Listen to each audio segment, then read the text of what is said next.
Eu creio que esse é um dos fenômenos muito interessantes de uma autêntica Kulturkampf, de uma verdadeira guerra cultural que se trava debaixo de nossos olhos e que nós corremos o risco de não prestar suficiente atenção. E, nessa hipótese, perdendo a guerra antes que ela trave sua batalha final.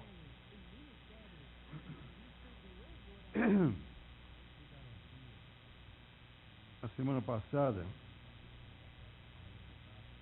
eu estava ouvindo uma dessas músicas de maior sucesso veiculada por rádio, televisão e assim por diante.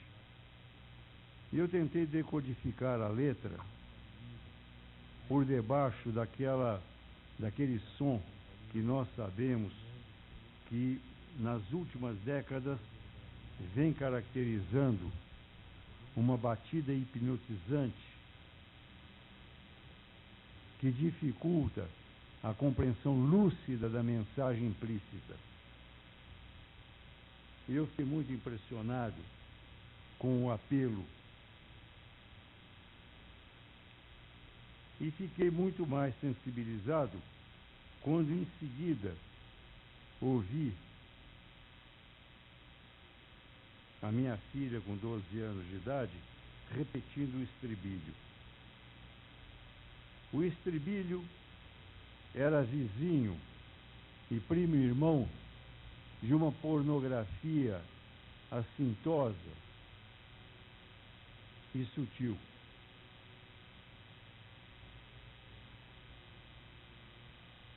Conversando com ela,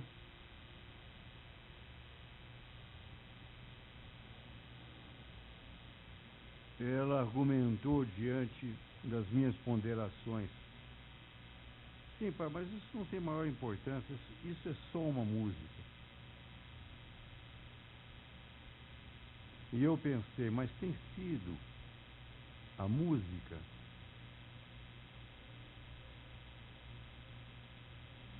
o pano de fundo do script dos roteiros que vem forjando a mentalidade da civilização.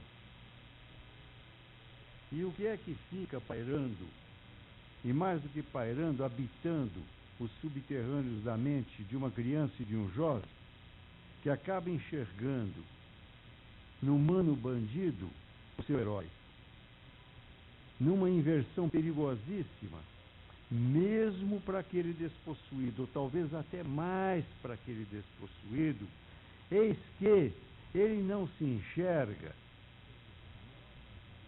até na sua autopercepção que ele tem esse poder. Então é muito interessante, porque está sendo irrogado a ele um poder que ele sabe que não é verdadeiro e autêntico. E em não sabendo que é verdadeiro e autêntico, o que resta para ele? Uma tentativa de mobilização. Quer dizer, se o jovem da classe média rasga a calça e tenta se identificar com ele, ele se convence que talvez tenha algum elemento de prioridade, de importância, que empresta a ele um significado que a desimportância desse outro reflete.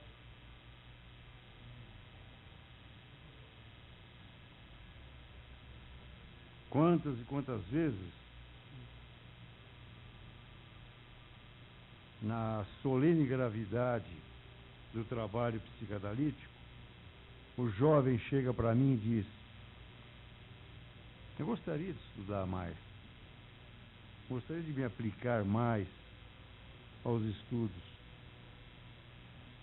mas eu tenho constrangimento, eu vou ser ridicularizado, eu vou ser considerado um nerd, um impotente para a firmeza da estratégia da malandragem. Então, Eu acredito, e eu hoje de manhã dizia para o doutor Naline que ia me apropriar de um conceito que ele havia me passado. Eu acredito que talvez seja essencial para que a gente estabeleça uma política de longo prazo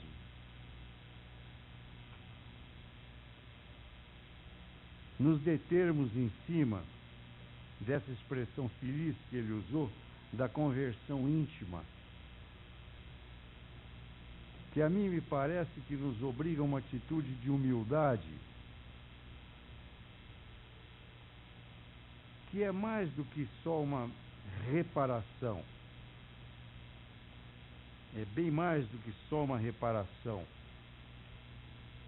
É o entendimento através do qual nós possamos entender a única maneira que uma sociedade se transforme em civilizada, refinada, que é o respeito extraordinário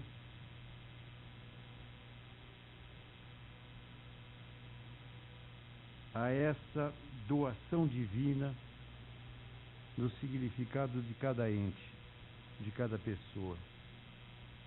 O jovem não mais visto como um número, nem sequer na sua condição cronológica. Ontem eu estava, quase certamente os senhores todos leram, não sei se foi ontem ou antes de ontem, saiu uma entrevista de um cineasta iraniano na Folha de São Paulo, Kiarostami. Uma entrevista magistral. E ele falava exatamente disso, desse jogo é um jogo de anamorfose, que aproxima e distancia cada um de nós do outro, né?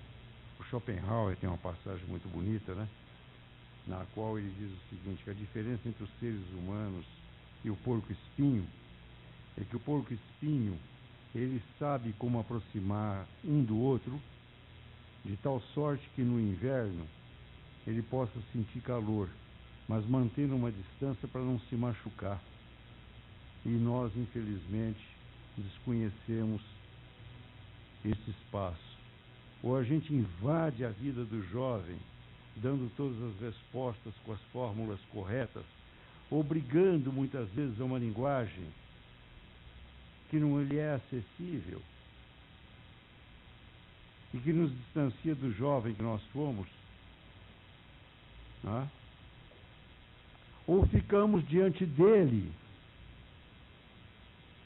numa atitude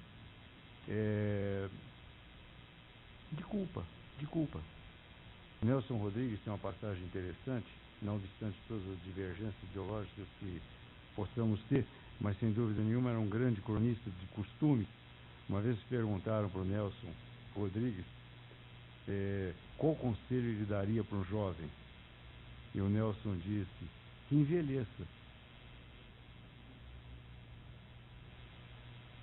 É essencial e é fundamental que o estabelecimento de uma comunicação, de um rapport autêntico e profundo, sem a hipocrisia da inferioridade e sem a pretensão da superioridade, permita finalmente essa enriquecedora inserção, que não é um favor. Nós todos sabemos que não existirá nenhum favor em se evitar que o jovem se transforme em criminoso. É simplesmente o cumprimento de um dever fundamental que a gente espera que essa iniciativa extraordinária que hoje se inaugura possa prosperar, frutificar com a inteligência e sensibilidade que é o apanágio de cada um das senhoras e dos senhores. Muito obrigado.